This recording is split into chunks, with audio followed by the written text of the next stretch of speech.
নমস্কার বন্ধুরা।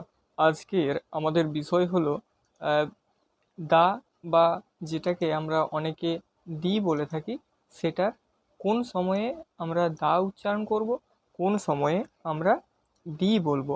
তো দেখুন, যদি আহ, দা এর পরে বা দি এর পরে ওয়ার্ডটা কনসোনেন্ট দিয়ে শুরু হয়, এটা মনে রাখতে হবে যে কনসোনেন্ট দিয়ে শুরু হয়, অর্থাৎ এ, ই, আই, ও, ইউ বাদে যদি অন্য কোনো ওয়ার্ড দিয়ে শুরু হয়, সেই ক্ষেত্রে কী হবে, অন্য কোনো অ্যালফাবেট দিয়ে শুরু হলে সেই ক্ষেত্রে সেটা উচ্চারণ হবে দা। যেমন এখানে এমটা একটা কনসোনেন্ট, সেই জন্য এই ক্ষেত্রে উচ্চারণটা হবে দা।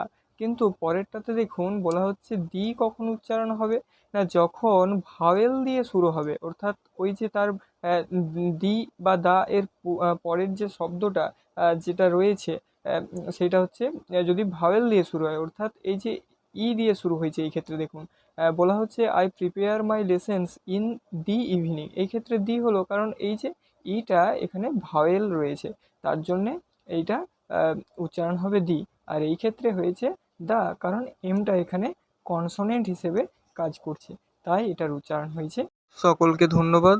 এরকম আরও বিভিন্ন গ্রামার সম্পর্কে জানার জন্য চ্যানেলটিকে সাবস্ক্রাইব করে রাখবেন।